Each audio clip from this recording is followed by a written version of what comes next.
Welcome to Game Devs Play Games, where we play TumbleSeed, talk some game design. It's been your preferred method of starting episodes. I think it's elegant. I'm not disagreeing. I think it's good design. It's right. It's efficient and it gets the point across. Oh right, I made it. Watertown. Watertown. Sure. Watertown. What? Watertown.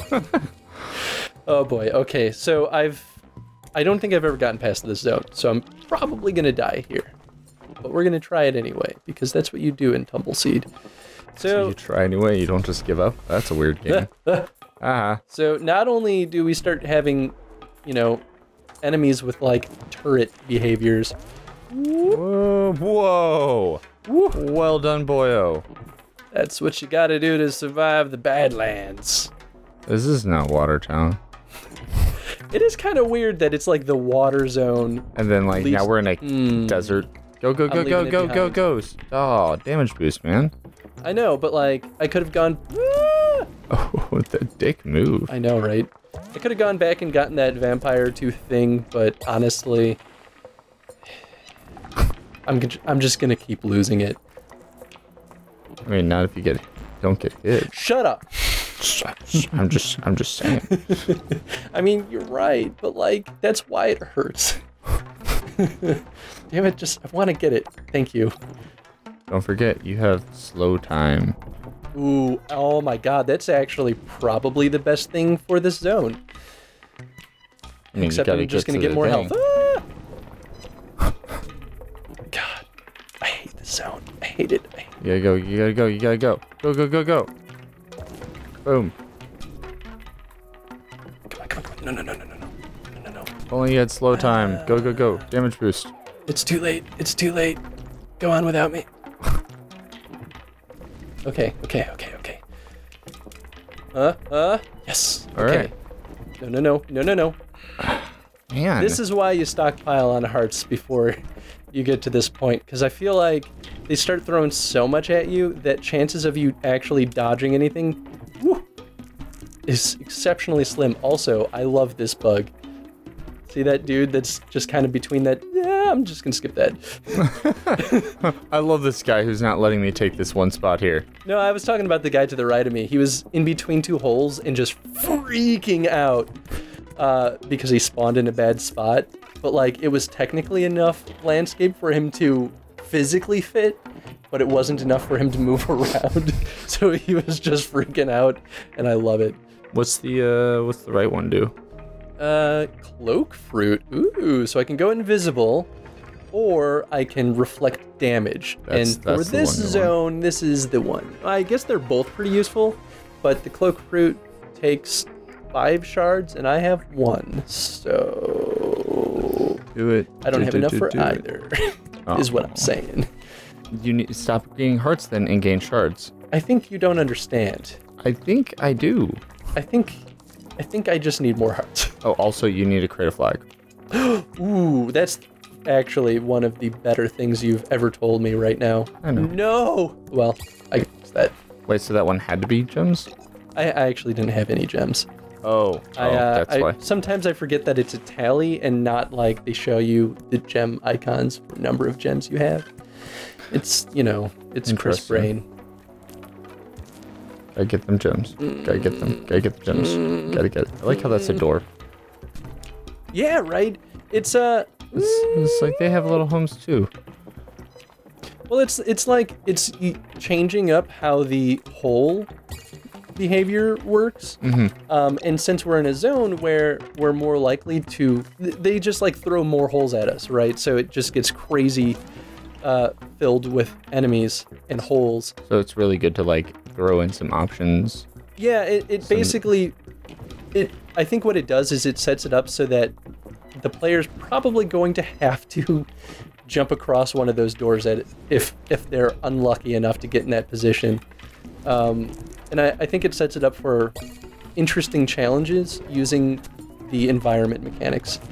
So how do you think they set up, since it is procedurally generated, how do you think they set up the the levels? Why are you gaining hearts? Because I still need We them. already talked about What it. is No, that thing up there? I'm not going near that. That's a trap. If I've ever seen a trap, that's a trap. You should do it. You should do it. Absolutely not. I've never been up to the This is a game design show, Chris. We need to know what it does. I don't want it. Yes, Chris. But How many bad decisions have I made in games because we were playing this? We're on a show. You suck. we'll just have to come You back suck. here You in another suck. episode. No, you suck. I've never seen this. I got so excited. I've never been this high up. This is new high score, Nathan. I'm so disappointed in you right now. New high score. My disappointment cares not for your high score. Whoa, there's like strobe lights up there. Also, what is this? It doesn't actually matter because I'm gonna get it. Toxic shots aura. Certain projectiles will poison enemies. I will take that, thank you. I don't really use projectiles, but I will take that. And this is just the same thing up here. Actually, what do you say? I don't know if you said anything in the previous one. We came from the dark sky, far away from here. Many generations ago, we flew here on the great fire worm. And now we prosper together. There's a lot of worms in this game. It's like worms and seeds. It's almost like there's a theme or something, you know? Are we going to kill the worm and find out we actually needed them this whole time? They're just our buds. Is this the top? This can't be the top. Oh, this is the time trial thing I was talking about. So you pay him gems or shards or crystals. I think they're called crystals. I keep calling them shards. You pay him crystals. You run around and gotta hit all those buttons up there. I don't have enough crystals, so... It's a shame because there's a lot of crystals in there. I know, right? Whoa, what is going on? This is just crazy up here. The game's about to go 3D. This is actually the prequel to Fez. Put a little like Fez cap on us. Oh, okay, there's the jump point. I'm just being dope. But what is that? It's the top of the pyramid, but not the top of the mountain, Nathan. I think this might be the last zone, though. Maybe it's the second to last zone. Either way, man, not many human beings have been this high up on the mountains. It's a real treat. You're gonna fall down a door. So you're gonna fall down a door. Falling down a door. Nope. I'm too good. I'm the best. I don't know what any of these new things are, though. Oh god. There's just new holes left and right. Just remember, you need shards because your shards will allow you to deflect projectiles and make flags. I'm gonna.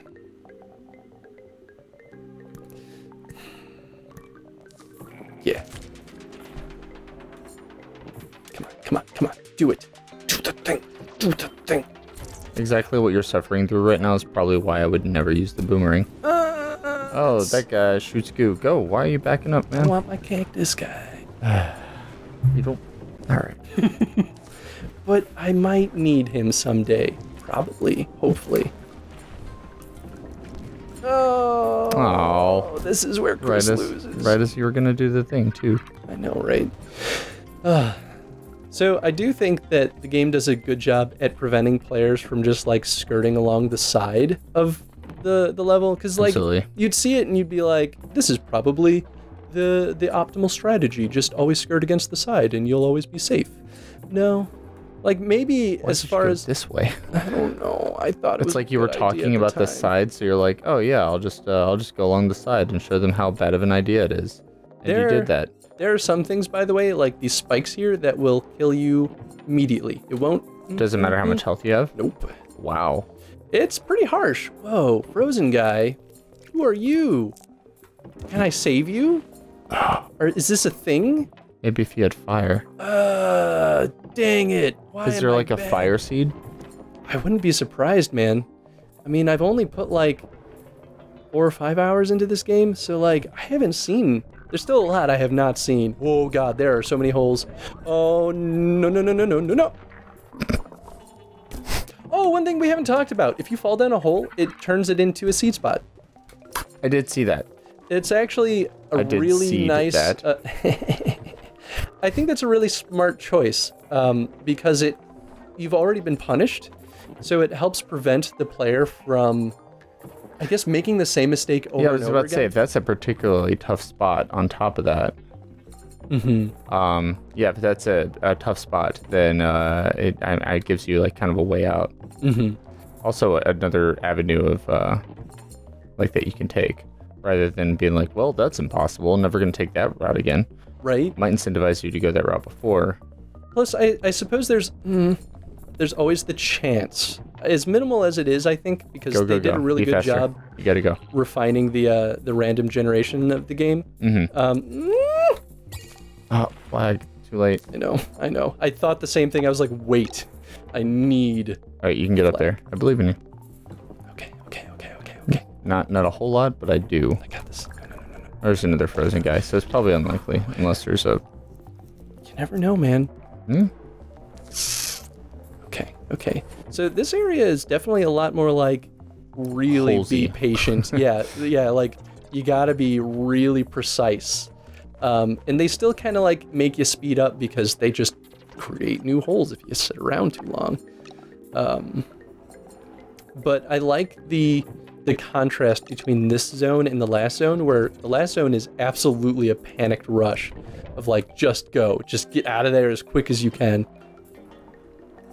And this one is like... The last zone is in the one you came from, or the zone, the last zone in the game? The desert zone that we just came from. Oh, projectiles. I don't like... Do you have the enough to activate the thing? I do. You should probably think about using it. You did get it for this reason. Yeah, that's true. Oh, even though there's a safe spot right there. I think I actually keep the shields up until I get hit by projectiles. So it's an investment. Do you think that you can change while having the... Yes. Oh. Huh. If I take damage, I lose it, but shield sprout's also kind of nice. I think it's one of those ones, though, where it's hard to justify using because it basically is one extra health. But at the same time, you could be like, but why would I... You could argue, why would I use a shield if I could just get more health? Because you can get the shield off of one use. Exactly. So you pick it up once. And it's at the cost of hearts. one shard more. So I don't actually know what's at the top of this. But... Go. You have 3 hearts left. I'm not going to make it. I've literally only ever made it up like 3 points. I'd rather see what's more higher up on this mountain. Yeah, fine. You're such a coward. I know, well, but it's such a scary game. This is why we don't let you play games. I know, but it's so scary. I think my point was... What was I talking about? I don't know, man. You just make shit up all the time, Flag. Make shit up all the time. Oh, God, no. Not today. Well, there's your bounce. And then you immediately get hit. Well, I'll just go ahead and get me another reflector because that was actually really awesome. And so you gotta be willing to see what other abilities are out there and like actually give them a try. That's why I disagree with your like always being in heart mode. I mean, that's fair. I use heart mode a lot because I feel like it helps. Ooh. Whoa, buddy. Helps play the long game, especially if you're not. Oh my God, if you're not very good, like me. Fate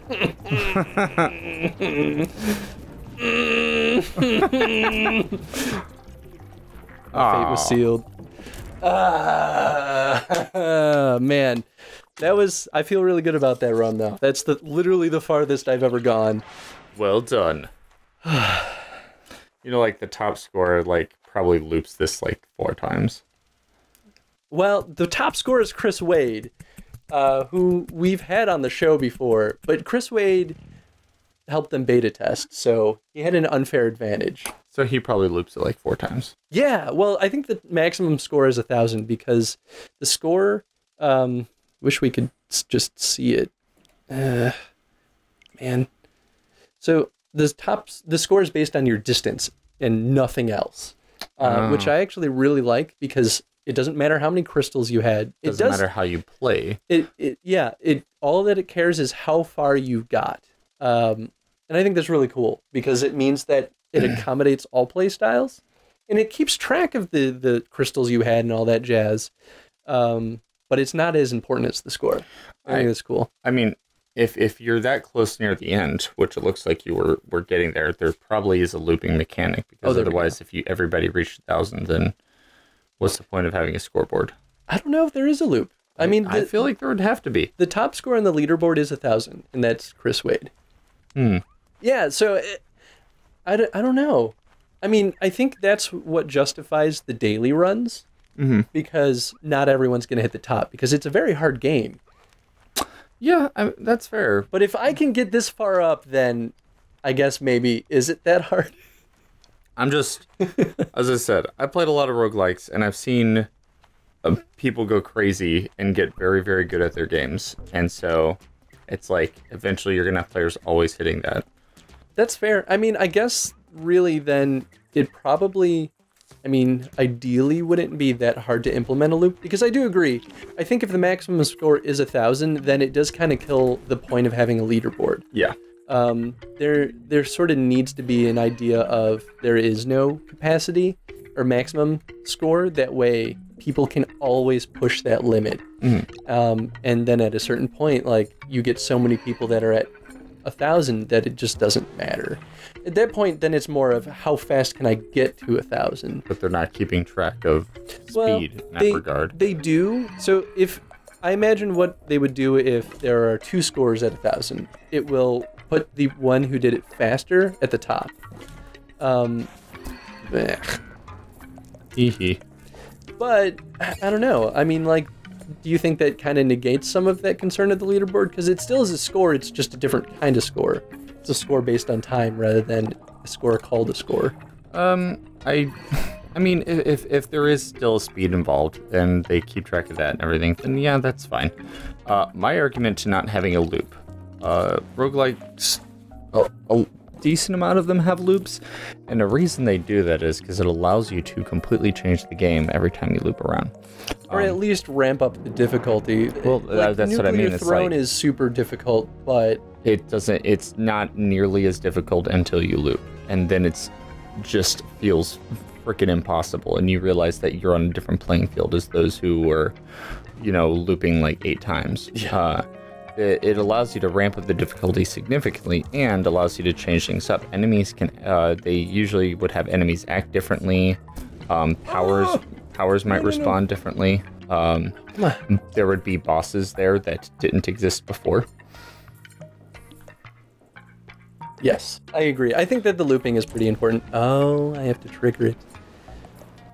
So, strange. I got one of my favorite seeds in the game, which I feel like I'm going to lose it really quick because I'm already down to 1 heart. I do have a shield, which is nice. So is it anytime anything crosses that? Yeah, I guess so. I thought that it had to be triggered by, like, hitting it, but I guess it was a, like, motion detector. That kind of sucks. So that was a random seed. It basically, like, it will randomly select one seed every time you plant it, and it only costs 1. So it's a good way to get, like, the really expensive seeds. But it's a risk. And I've died many times to the random seed because it, like, planted a bomb, and I didn't realize it planted a bomb until, it was too late. But I love it because it's a great way to, like, hope that the fate is on your side. I think it's hilarious.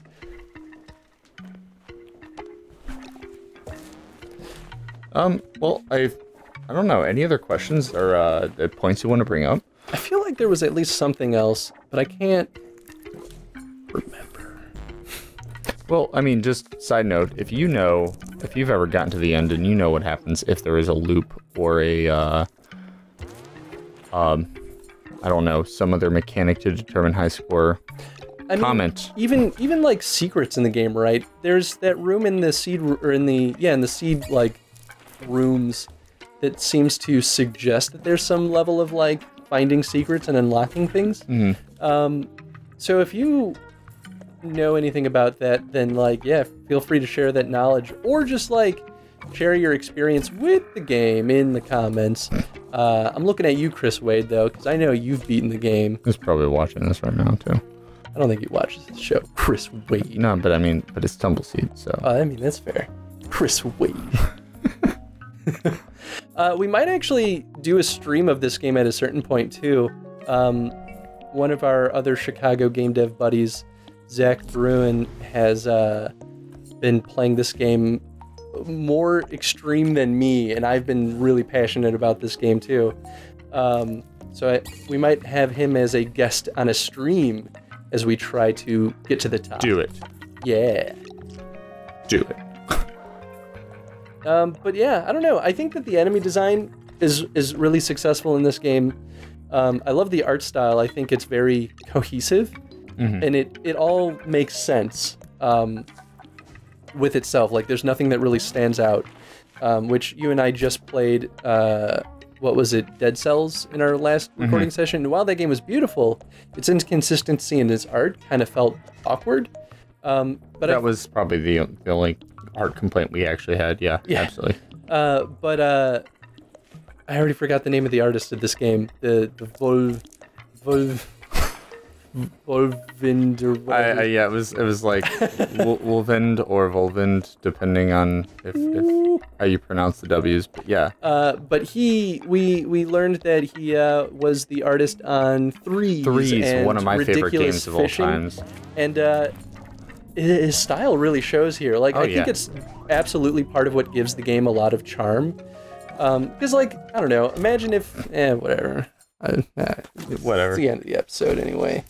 But imagine if, like, this game had, Whatever. like, I don't know, End this like, episode. Imagine if it had, like, 3D graphics with, like, a default Unity shader in... That would be a little weird. It'd be like, the game would still be charming in its mechanics, but it would kind of feel... There's 100%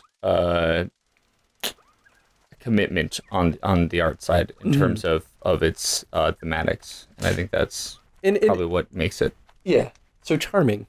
It does a great job at making it be like, this game is cute and it makes me happy. I'm angry, but I love it. I'm so no, exactly. Like, it's so frustratingly difficult, but you still love it because it's adorable. You're a little seed with an eyeball. I guess. Well, I think question of the day, we talked about a lot about the leaderboard, so I guess, how do you feel about The score system. the score system? Yeah. That's it. Your question of the day is way more concise than mine. And share your experience of TumbleSeed in the comments. I'd love to hear how other people score. And beat my score. 751. I don't know if that's going to be in the leaderboards because this isn't connected to the internet. But either way, check out TumbleSeed if you haven't yet. It's on the Switch and it's on Steam. I think it's on Steam. I don't know if it's on anything yet. I believe it's on Steam. And it's only like $10, $15. It should be like 40 because I'd spend or something like that. Yeah. It's like $80. But check it out. Absolutely. Support indie devs and Chicago indie devs because they're my favorite people. Especially because one day we're going to get them on the show. Oh, right? Shut up.